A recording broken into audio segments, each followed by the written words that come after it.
Hey guys, what's up? It's your girl Jazz and I'm back today with another video. Today's video is going to be how to create dope ass shit for your IG page or just how to edit your photos. So if you're interested, want to know the apps that I use to create a dope ass page and how to have an artsy page, this is for my artsy creative people out there, and you just want a page that's more than ordinary, more than just some smooth ass skin, baby girl, you made it to the right goddamn video. I'm gonna show you today the little bit of apps that I use to make dope ass shit. So keep on watching.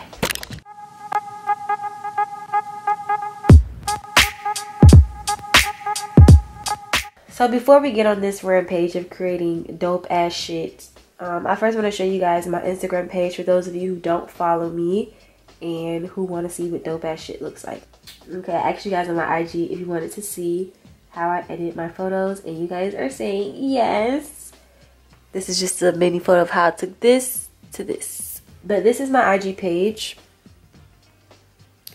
It's very eclectic, which is my IG name on there, EclecticNistaJR.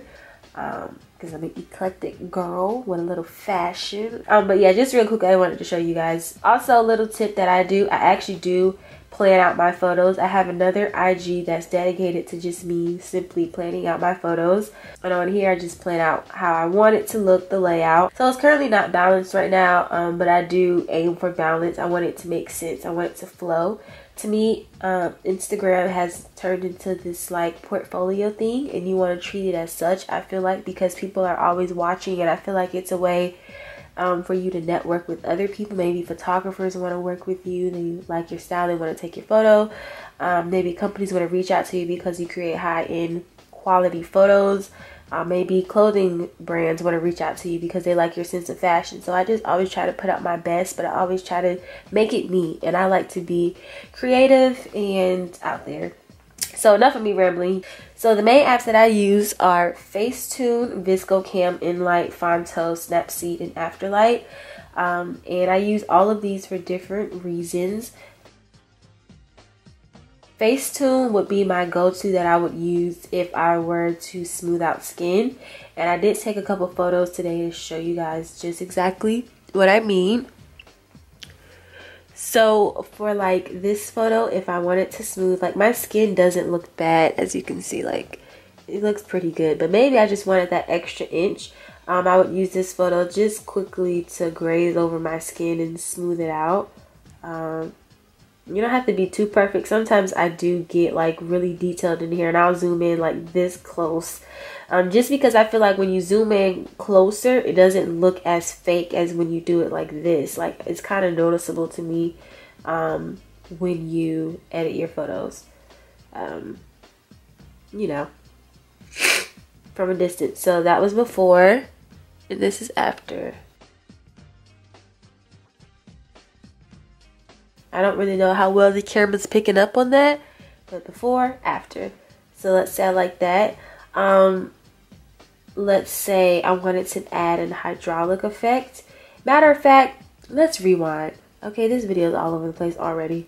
So I'm going to show you guys how to make certain photos. So I'm going to show you how I draw on my photos. I'm going to show you how I give them that vintage vibe. I'll show you once again how I draw, how I did the little triangle. I just want to show you guys some key factors. I want to show you how you can darken the resolution around a photo, because this is definitely not the original picture. I actually made it look like that. Alongside with this picture, I made it dark all around, but the original picture is not that dark. I also want to show you guys how I do my clones. Whenever I have a picture where it's like more than me in one, I want to show you guys how I do that. So first off, we're going to start off with something basic, which is how I draw on my photos. So I'm going to go ahead and just add this hydraulic effect to show you guys. You would go to lens, or chromatic effect, my apologies, and it would just make it kind of like, I don't know, give it a chromatic look. So I'm going to hit save to camera roll, and this is just going to be the basics of how I edit my photos. So after I smooth the skin, if I wanted the skin to be smooth, I would go to ViscoCam. ViscoCam has really great freaking filters. This is my favorite app to go to for filters. You can purchase filters. I have purchased some just because I love this app so much. My go-to filters on this app that I actually purchased, I think this one was free, is all of the C filters. I really like these filters because it gives off like, it just makes color pop very well, and I really like them. My favorite one is C7 just because I like that it makes it look really brown and the saturation in it is really well. So we're just gonna go with C7 for now. I do like to add grain on my photo just because I don't know, I just love the way it looks. This is cute, don't get me wrong, but the grain just gives it that extra like, just, I don't know, I just like it. And let's say I wanted to add that effect to another picture. I would just press these three little dots down here at the bottom, and then I would click copy edits, and then I would click on another picture and paste edits, and bam. So I'll just save these two to my camera roll. I save as actual size. Now how I draw on my pictures. So I'm going to pick this photo. I'm going to go to brush, doodle, and then I'm going to go to tools, color. I like to do like colors that don't really make sense together. So I would probably do like orange. Well, there's red in the background, so I'm going to do that. Maybe like, I don't want to do blues. Maybe a purple. Okay, purple. And you can also change the brush tip that you'd like. I normally just stick to the first one. You can also change the size, and I normally just stick to size 1 most times. Sometimes I like to be real extra, and I'll just do, hold on, that did not come out how I wanted it. Erase. So I actually make this bigger. And to make it bigger, you just move your finger over to the right. So I'm going to make it about that big. And then I'm just going to, sometimes I'll literally, that'll be my photo. Like, I just think that shit looks cool. I don't know why. Let's say I wanted to do that. Let's say I wanted to add a photo on top of this, because you guys know I like to do photos on top of photos. If you don't know, now you know. So I would go to tools, mixer, and I would pick this photo that I also took. Maybe I wanted this to be like off to the side, like that. And then maybe I wanted to add that same picture, but instead of adding it to where it's landscaped like long like that, I want to make it to a square. I'm going to click on this photo. I'm going to go to canvas, crop, and I'm going to just make it a little bit more square. And then I'm going to save that photo. And then the thing I like about this app too is if you're not finished working on a project, it does not close it out. So I can just click down here at the bottom, and once again go to tools, mixer, and just add this photo on top. Maybe I wanted it to be like that. I don't know. So that's really how I would do like a photo on photo, or how I could even post that photo in the background like this on my IG, and I would totally post that. Now I'm going to show you guys how I edit my photos when I do a collage, when I do this. So whenever you do collage photos, you want to, oh hell no, I deleted them. I freaking suck. Okay. Matter of fact, I'm going to show you an example with this one photo. But what I was going to say, whenever you're doing collage photos, you want a collage photo that's going horizontal, okay? And you want to make sure the person who took that picture does not move from their spot, but rather yet you move. So how we're standing here in the middle, maybe another photo could have been us standing more off to the side. You just want to have a consistent background and ground. That's the only way that it's going to look realistic, okay? So the way I would do this is I would go to mixer. I'm going to add that same photo just because it's a similar background and we ain't got time. So once again, make it the exact same size. Erase the sides first. And you see how it's like still blending very well? That's what you want. I'm gonna set that there, and then I'm gonna erase. You can also turn down the strength of the eraser just so it's not so harsh, so it can kind of like fade into one another. And I like to do that too. I'm actually going to move this on the other side. It so wants to line up with this photo so bad.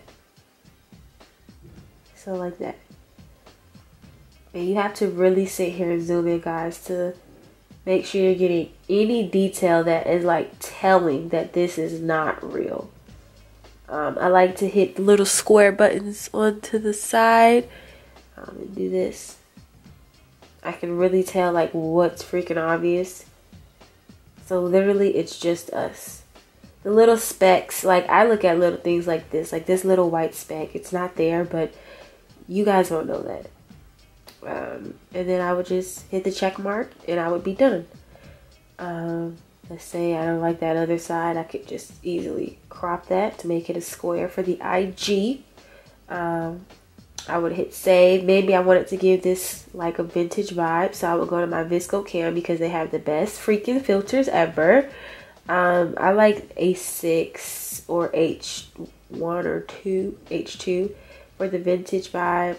Oh, I like M5 too. You know, I'm gonna add my grain and then save. And then I'm gonna save to my camera roll, actual size. And then I wanted to add like graininess, not graininess, but like film grain or film dust. So I'm going to go, I'm just moving them so fast. I'm so used to doing this so fast. So I like to use the app Afterlight. They have really good filters as well, but I feel like it takes away from the quality, which is why I don't use it as much.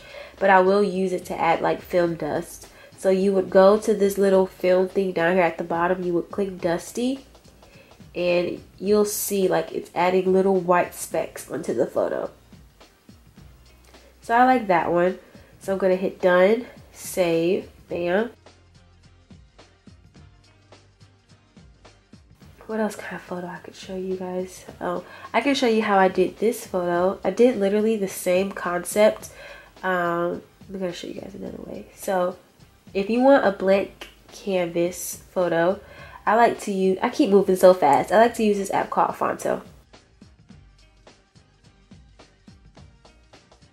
Okay, so I would go, let's say I wanted mustard yellow. I would say use and then save image. Okay, so then I would go back to Enlight. Enlight is good. Think of Enlight as your Photoshop app. This is the app where you can use to cut images from a photo. So I will go to tools once again, mixer. We're going to look at what we're working with. You always want to have photos that are easy and crisp to cut around. If you have something that's not easy and crisp to cut around, you're going to have difficulty. You see how in this photo, the background is blurred and like my face is crisp and clear as day. So when it comes to erasing this app, this tool is going to really catch that really easily. It's going to be easy to erase that. And just zoom in and erase. Cut all that away because we don't want it. And you guys, also with apps, you have to take your time. It takes me a while to post photos, which is why I don't post them very often, because I don't know. And a photo like this, I wouldn't leave it like this because for one, my head is cut off, and two, my chin is cut off. So I would expand it to make it look like that. And bam, I have a yellow background just like that. Just like that. Now let's say you guys know I like to add like, what is it called? Lux lights or whatever. Oh, lead lights. I like to add those to my photos. So what I do to do that is I go to filters, I go to analogy, I go down to tools, I go to light leak, and then you get different types of light leaks to add onto your photo. My favorite one to use is this red one. You can't really see it. You can see it on darker photos. because I chose this yellow background, it's kind of hard to see. Like, that looks pretty cool. I actually like that.